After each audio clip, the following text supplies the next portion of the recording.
দেওয়া যাবে।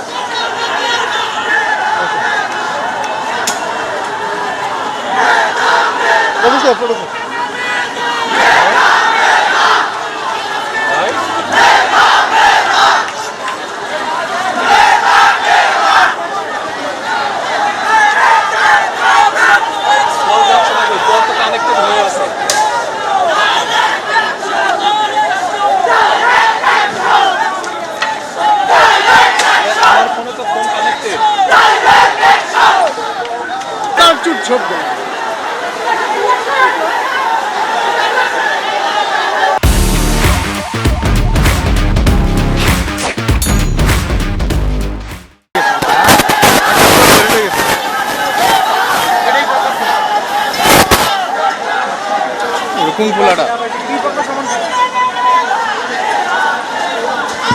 ওই যে একটা ছবি নিয়ে না, যে কোনো ধরনের গুজব ও অপপ্রচার থেকে বিরত থাকার জন্য সংশ্লিষ্ট সবাইকে আহ্বান জানানো হয়েছে। সকলকে নাশকতামূলক কাজ থেকে বিরত থাকতে বলা হয়েছে। কেউ নাশকতামূলক কাজে জড়িত থাকলে বিশ্ববিদ্যালয়ের বিধি অনুযায়ী তাদেরকে কঠোর সবাই বিশ্ববিদ্যালয়ের শান্তিপূর্ণ পরিবেশ বজায় রাখার জন্য সংশ্লিষ্ট দায়িত্বশীল সবাইকে কাজ করার জন্য আহ্বান জানানো হয়েছে। প্রভোস্ট কমিটি মিটিং এই সিদ্ধান্তগুলো নেওয়া হয়েছে।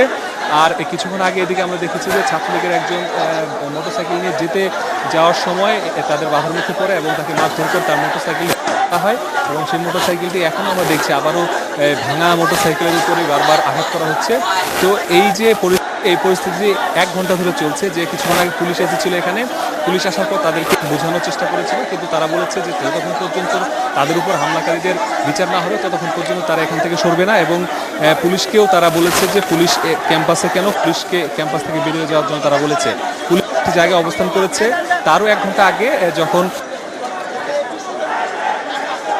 তখন ছাত্রলীগের নেতাকর্মীদের শেষে কিন্তু এখান থেকে সরিয়ে দিয়েছে এবং তাদেরকে বিভিন্ন জায়গায় তারা নিয়ে যাওয়ার জন্য চেষ্টা করা হয়েছে। এখানে হলের প্রশাসন আছে, তাদের সাথে যদি একটু আমরা কথা বলার চেষ্টা করি যে তারা আসলে কি আসলে এখন এই স্টুডেন্টদেরকে থামানোর চেষ্টা করছি, এখন যাতে নিরাপদে তাদেরকে আমরা হলের ভিতরে প্রবেশ করাতে পারি, এইটাই এখন আমাদের মূল টার্গেট। ক্ষোভ আছে যে সন্ধ্যা থেকে তাদের সাথে বিকাল থেকে তাদের সাথে একটা কি বলে সিচুয়েশন দাঁড়িয়েছে, অবস্থা দাঁড়িয়েছে, এটা তারা প্রত্যাশা করেনি। এই অপ্রত্যাশিত জায়গাটাতে তাদের ক্ষোভ আছে, সেটাই আমরা নিরসনের চেষ্টা করছি।